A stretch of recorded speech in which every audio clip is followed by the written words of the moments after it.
4 மணிக்கெல்லாம் நான் எந்திரிப்பேன் சார். உங்களை 4 மணிக்கு எழுந்திருக்க சொன்னது யாரு? என்னுடைய மாமியார். ஓகே, அப்ப எப்படி இருந்துச்சு? ஏன்டா தயங்குற, தைரியமா சொல்றான். கஷ்டமா இருந்தாலும் இல்ல நான் கேட்கறது என்னன்னா, நீங்க உங்க வீட்ல எத்தனை மணிக்கு எந்திரிச்சிட்டு இருந்தீங்க? எங்க வீட்லன்னா அது பரவாயில்ல 5 மணி. சொல்லுங்க. 5 மணிலாம் இல்ல, சும்மா சொல்லுங்க, எனக்கு தெரியும். எழுப்புனாதான் எந்திரிப்பேன் இல்லையா? எழுப்புனா எந்திரிக்கிற ஆளு உங்களை 4 மணிக்கு எந்திரி அப்படியே கோலம் போடு. ரொம்ப கஷ்டமா இருந்தது. அதனாலதான் நான் என்ன சொல்றேன்னா, நான் எழுப்பாமையே நீயே வந்து 6 மணிக்கு எழுந்திருச்சுக்கோ. நீங்க ஒரு 2 hours எக்ஸ்டெண்ட் பண்ணிருக்கீங்க. ஐயோ ஐயோ, இப்போ வரைக்குமே எனக்கு நான் அந்த 4 மணிக்கு முழிப்பு வந்துருது. ஒரு நாளைக்கு எவ்வளவு நேரம் தூங்குறீங்க? 4 மணி நேரம் தான் தூங்குறீங்க. உங்க மாமியார் உங்களுக்கு எவ்வளவு பிடிக்கும்? சொல்லு, நீ தான் தைரியமான ஆளு, சொல்லு. ஒன்னு புரிஞ்சுக்கணும், இப்ப நீங்க 4 மணிக்கு எந்திரிச்சீங்கல்ல, அது பக்தி கிடையாது, பயத்துல எழுந்திருச்சேன். ஆமா இல்ல புரியல. ஆனா இவங்கள சீக்கிரம் எந்திரிக்க சொல்ற நீங்க, காலையில எந்திரி, வீட்டு வேலைகளை பாரு, வாக்கிங் போ அப்படி சொன்னா புரியுது. ஆனா பக்தியான மருமகளா இருந்தா நீ 6 மணிக்கெல்லாம் எந்திரிக்கணும் அப்படின்னு எப்படி கேட்க முடியும்? அப்படி கேள்றா வெள்ள குட்டி. இப்ப மாமியாக்களை நாங்க அந்த காலத்துல பயந்தோம், இந்த கால பொண்ணுங்க பயப்படுறது இல்ல. அப்ப நாங்க சாமியை சொல்லி நாங்க எழுப்புறோம். என்ன ஒரு புத்திசாலித்தனம். நீங்க எதிர்பார்க்கிறது பக்தி இல்ல, மாமியார் பக்தி. என்னப்பா சொல்ற? எனக்கு எது ஃப்ரீ டைமோ அதுதான் வந்து எனக்கான நல்ல நேரம்னு வச்சுக்கோங்களேன் அவங்க பாஷையில. அப்படி இருக்கும்போது நான் நான்வெஜ் வந்து நைட் எனக்கு இப்ப எடுத்து சாப்பிடணும்னு தோணுச்சுன்னா அது வெள்ளிக்கிழமையா சனிக்கிழமையான்றதே எனக்கு தெரியாது, எடுத்து சாப்பிட்டுருவேன். நீ என்ன சொல்ற?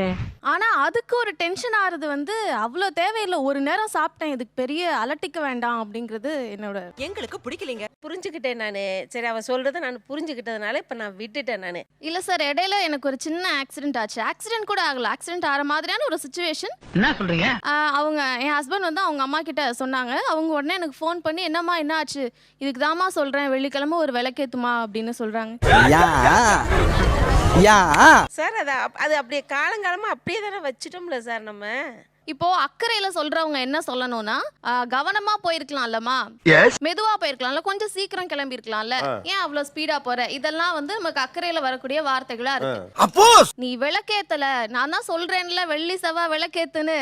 இப்ப வெள்ளி செவ்வாய் விளக்கேத்தி நான் ஆக்சிடென்ட் ஆகி எனக்கு வந்து ஏதோ ஒன்று ஆயிருந்தாலும் இப்ப வெள்ளி செவ்வாய் விளக்கேத்திட்டேன், இப்ப எனக்கு ஆக்சிடென்ட் ஆயிடுச்சு, இதுக்கு என்ன சொல்லுவீங்கன்னு கேட்டா என்ன பண்ணுவாங்க? அது நடக்க வேண்டிய விதி இருந்தால் நடந்துதான் சார் ஆகும். அது ஒன்றும் பண்ண முடியாது சார். அது விதி கணக்குல வந்துருமா? என்னென்ன சொல்றோம் பாருங்க, கம்பி கட்டுற கதையெல்லாம் எடுத்து போடுறாங்க. நான் நம்புறது வந்து நம்ம நடக்காதுன்றது என்னோட அதான் ஒரு நம்பிக்கை. சண்டே மாஸ்க்கு வர சொல்லுவாங்க சார். சரி ஓகே நம்மளும் போலான்னு கிளம்புவோம். 8 மணிக்கு மாஸ்னா 7:30க்கே ஆரம்பிச்சிருவாங்க சார். ஓ அப்படியா விஷயம்? கிளம்பு கிளம்பு கிளம்பு கிளம்பு, ஒரு 5 நிமிஷம் லேட்டா போலாமே, முடியாது ஸ்டார்டிங்ல இருந்தே அங்கதான் இருக்கணும், கிளம்பு கிளம்புன்னுவாங்க சார். சாம்பார் அப்ப எனக்கு மாசுக்கு வந்து ஆரம்பத்துல இருந்து போய் பார்த்தாதான் நம்ம முழுமையா அடைஞ்ச மாதிரி இருக்கும். நான் வந்து சரி அவங்க கூப்பிடுறாங்களேன்றதுக்காக போறேன், அப்பயும் என் கூட ஸ்டார்டிங்ல இருந்து வான்றாங்க. அப்படியே இருந்தாலும் பாதியில அப்படி வந்துட்டாங்கன்னா பாதியில கிளம்பி வந்துருவாங்க. பொறுமை சாமி, பொறுமை சாமி. பாதியிலயும் வரக்கூடாது. இவ்வளவு போராட்டத்துக்கு நடுவுல உங்க வீட்டுக்காரர் எங்க இருப்பாரு? அவர் கிரிக்கெட் விளையாட பேட் எடுத்துட்டு போயிடுவாரு. அட பாவி, கல்யாணம் பண்ணின்னு வரதுக்கு முன்னாடி அவன் சர்ச்சிலே தான் இருப்பான். நடுவுல கட்டு போயிட்டானா கல்யாணம் பண்ண உடனேயும்? ஆமாவா? பொண்டாட்டி சர்ச்சுக்கு போறப்போ கூட சர்ச்சுக்கு போகாம கிரிக்கெட்டுக்கு போறானே வந்து இப்ப நான் என்ன உங்கள்ட்ட சொல்றது? நான் வச்சுன்னு இருந்த வரைக்கும் சர்ச்சுக்கு வந்துன்னு இருந்தா ஃபுல்லா எல்லா இதுலயுமே பங்கெடுத்துக்குவான். உங்க பையன் எங்க இருக்காப்ல இப்ப? இங்கதான். என்ன தேடுறாங்க? திருமணத்துக்கு பிறகு சர்ச்சுக்கு போறது இல்ல, அது மேல அந்த பக்தி குறைஞ்சிருச்சு, நான் அதனால விட்டுட்டேன். அப்போ உங்களை கேட்டிருப்பாங்களா முன்னால, ஏன்டா சர்ச்சுக்கு வந்த பையன் இப்ப வராம இல்ல, அது இருக்கானே? ஏன் தனிப்பட்ட விருப்பம் கேட்காதீங்கன்னு சொல்லிட்டீங்க. எங்க தலைக்கு எவ்வளவு தில்லு பத்தியா? அப்ப அப்படி எப்படி விட முடியும்? நீங்க விட முடியாதுன்னா இவரை தானமா அடிச்சு இழுத்துட்டு போகணும். மனைவி கேட்டாலுமே நீ போறனா நீ போ, என்ன இழுக்காத, எனக்கு விருப்பம் இருந்தா நான் வந்து அவ்வளவுதானே. நீ வா, நான் என்ன சொல்றேன், நீ வந்தனே அவன் வருவான். தலை வலிக்குதுடா, தலை வலிக்குதே. என்னால கூட்டிட்டு போக முடியாது, நீ செய்யன்ற. அது எப்படி உங்களாலே முடியல? இத்தனை வருஷம் பெத்து வளர்த்து ஆளாக்கி இருக்கீங்க, உங்களாலே முடியல. 10ஆவதுக்கு நீங்க ரொம்ப பக்தியான ஆளு, சர்ச்சுக்கு போகணுங்கிற ஆளு, அதனாலதான் நான் அவளை திட்டுறேன். நீ பக்தியா இருந்தனே அவன் வருவான் இல்ல. நீங்க அவங்க வளர்த்த புள்ள, உங்க தனிப்பட்ட விருப்பம் நீங்க போக முடியாதுன்னு சொல்லிவிட்டீங்க, அதுக்கு ஓகேன்ட்டாங்கல்ல, சரியா? நான் சொல்லல, ஓகே சொல்லல. ஐயோ, ஒரு பைத்தியக்கார பைலட் அந்த மாட்டிட்டு படுற பாடு. அனைவரும் ஒருவருக்கொருவர் சமாதானமா இருக்கும். ரைட்டா?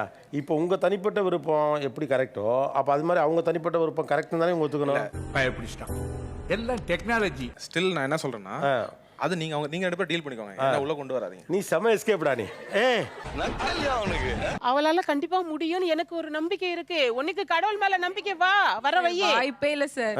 வாய்ப்பு இல்ல ராஜா, வாய்ப்பு கிடையாது. 30 வருஷமா வாழ்த்து அவங்களாலே கூட்டு போக முடியாதுப்பா. 5 வருஷம் வந்த நான் எப்படி சார் கூட்டு போக முடியும்? இப்ப அவர் சர்ச்சுக்கு வரது போறதுங்கிறது அவங்க ரெண்டு பேரும் சம்பந்தப்பட்ட விஷயம் தானே. ஆமா. அதுல நீங்க தலையிட முடியுமா? முடியாது. அப்ப அதை சொல்லிருங்க. சாம்பார் அப்ப எனக்கு நான் சர்ச்சுக்கு வரல. இல்ல நீங்க சர்ச்சுக்கு வரதுல புரியாது. நான் அது கேட்கல. நீங்க 2 பேர் பேசிக்கோங்க, என்ன குறுக்க இழுக்காதீங்க. அசிங்கப்படுத்துற, இன்சல்ட் பண்ற. நான் என்ன சொல்றேன்னா 10 வாரம் நீ வந்தனா 11வது வாரம் அவனை நீ இட்டுன்னு வருவ. நீ உருட்டுமா, உன் நல்ல மனசுக்கு நீ தான் ஜெயிப்ப. என்னோட உரிமை. இப்போ போகணும் போக வேண்டாம்னு முடிவு எடுக்கிறது என் உரிமை அப்படின்னு நீங்கள் நினைக்கிறீங்களே, அது மாதிரி உங்கள் மனைவி அவங்க உரிமை எடுத்துக்கிறதுக்கு நீங்கள் ஹெல்ப் பண்ணலாமே. நீங்கள் சிம்பிளாக அவங்கள்ட்ட கோத்து விட்டீங்க. இப்போ என்னன்னா உனக்கு உண்மை தெரிஞ்சு போச்சு, உன்னை விடக்கூடாது. நீ அவளை கூட்டு போ, நான் வர மாட்டேன், அது ஓ விருப்பம், அது நீங்க 2 பேரும் டீல் பண்ணிக்கல. நான் உரிமையை கட் பண்ணல. அவங்க வந்து என் மருமகளை நான் கூட்டு போறேன்ற உரிமையில கேக்குறாங்க. நான் ஓகேன்னு சொல்லிட்டேன். உனக்கு வந்து நான் வந்து போக விரும்பலன்னு சொல்லி நீங்க என்கிட்ட அப்ரோச் பண்ணி நீ போய் உங்க அம்மாட்ட சொல்லுன்னு சொன்னா அவளுக்கு விருப்பம் இல்லன்றதை சொல்லுவேன். ஸ்டில் நீங்க 2 பேரும் வந்து பேசிக்க போறீங்க. இவன் ஏன் இந்த மாதிரி ஆனான்றது இப்ப எனக்கு ரொம்ப வருத்தமாவே இருக்கு. 4 மணிக்கு எந்திரிச்சது பூரா வேஸ்ட். ஓ அப்படியே விஷயம். ட்ரிப்பு நம்ம எதுக்கு போவோம்? எல்லாரும் சேர்ந்து என்ஜாய் பண்ணலாம் தானே போவோம். அவங்க ஃபர்ஸ்ட் கண்டிஷனே என்னன்னா ஒரு கோயிலாச்சு போட்டிருக்கீனா வருவேன், இல்லைன்னா வரல. சோதிக்காதீங்க, சோதிக்காதீங்க.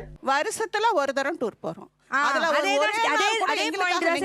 வருஷத்துல போற ஒரு தடவைல கூட உங்களுக்கு கோயிலுக்கு ஏன் போகணும்? வந்து இப்ப நான் என்ன உங்கள்ட்ட சொல்றது? நீங்க தான் டெய்லி போறீங்கல்ல, வாரம் கிழமை நாள் டெய்லியும் 4 நாள் டூர் போனா அரை நாள் கோயிலுக்கு ஒதுக்கலன்னா நம்ம கலாச்சாரத்துக்கு என்ன மதிப்பு? என்னங்க எனக்கு ஒண்ணுமே புரியலையா சார்? கலாச்சாரம் எங்க சார் டூர்ல வருது?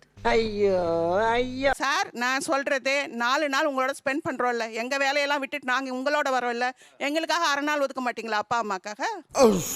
எங்களுக்கும் வேலை இருக்கு, எங்க வீட்டுக்காருக்கும் வேலை இருக்கு. இவங்களுக்காவது நினைச்ச நேரத்துல உட்காந்து வேலை செய்யலாம், வேலை முடிஞ்சதா தூங்கலாம். எங்க வீட்டுக்காரோட வேலைக்கு அவருக்கு தூங்கறதுக்கு கூட நேரம் இல்ல. நாங்க உங்களுக்காக வரோம்ல. என்ன சொல்றீங்க? நான் சொல்றது அவங்க 2 பேரும் கோயில் ட்ரிப்பும் போறாங்களே தனியா.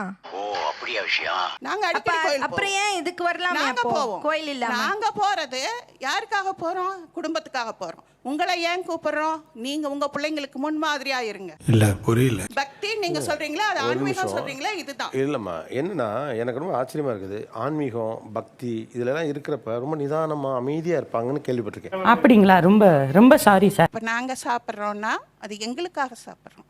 உங்களை கோயிலுக்கு கூப்பிட்டு போறேன்னா அங்க இருக்கிற சித்தர்கள் காலடி அவங்கள டூர் கூட்டு போகாத, இல்லாட்டி கோயிலுக்கு போயிரு. எனக்கு ரொம்ப கஷ்டம் போதும். ஆனா ரொம்ப கஷ்டம்பா, ரொம்ப கஷ்டம். Friday night 11 o'clock sir non veg வாங்கிட்டு வருவார். அவர் அவங்க பிள்ளை தான் வாங்கிட்டு வருவாங்க.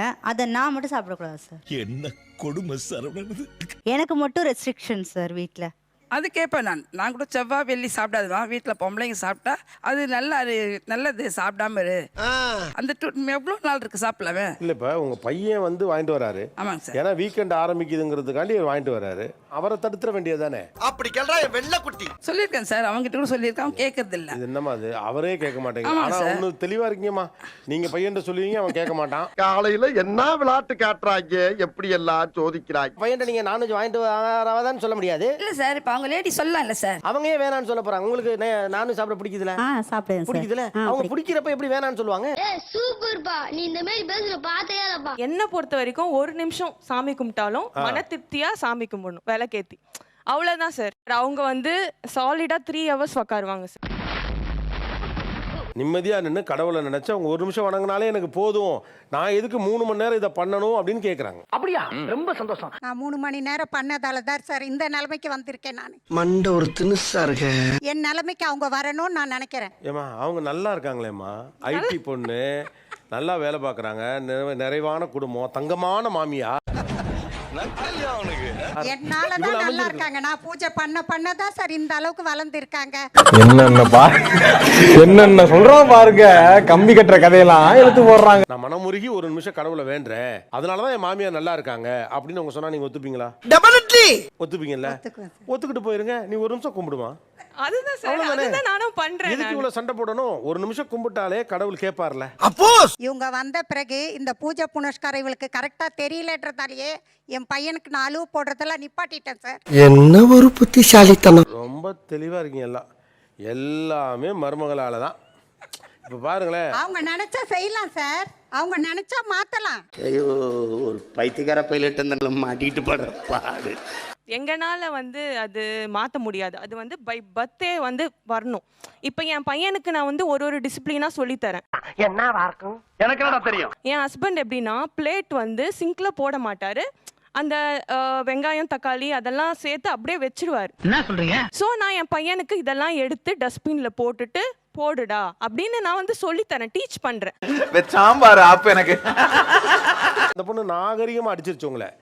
அவங்க வளர்ப்பு சரியில்லை, இது சரியில்லை. இப்போ அவங்க என்ன சொல்றாங்கன்னா, நான் என் பிள்ளைய டிசிப்ளினா வளர்க்குறேன். என் புள்ள கும்பிட்டு எல்லாம் இருந்ததெல்லாம் இவளால தான் எல்லாமே விட்டுட்டான் சார். அவன் இன்னும் திருந்தல மாமா. நான்வெஜ் சாப்பிட்றான் எல்லா நாள், எல்லாமே ஆப்போசிட்டா மாறிடுது சார். ஜெனரேஷனே மாறி போச்சு. இன்னும் என்ன நீ பைத்தியக்காரனாவே நினைச்சிட்டு இருக்கறல? அடுத்து இவங்க சொல்றாங்க, நீங்க வந்து தான் அவர் இதெல்லாம் பண்றாருங்கிறாங்க. நீங்க அடுத்த தலைமுறைக்கு எடுத்துட்டு போக விரும்புறது பக்தியவா டிசிப்ளினையா? Discipline sir. நான் அடுத்த தலைமுறைக்கு டிசிப்ளின் எடுத்துட்டு போறேன். என் பொண்ணை ஒழுங்கா, என் பையனை ஒழுங்கா தட்டை கழுவுடா, சிங்க்ல போடுறா, சுத்தமா இருடா, நல்லா படிடா, பொறாமப்படாதடா அப்படின்னு நான் சொல்லி கொடுக்க போறேன்.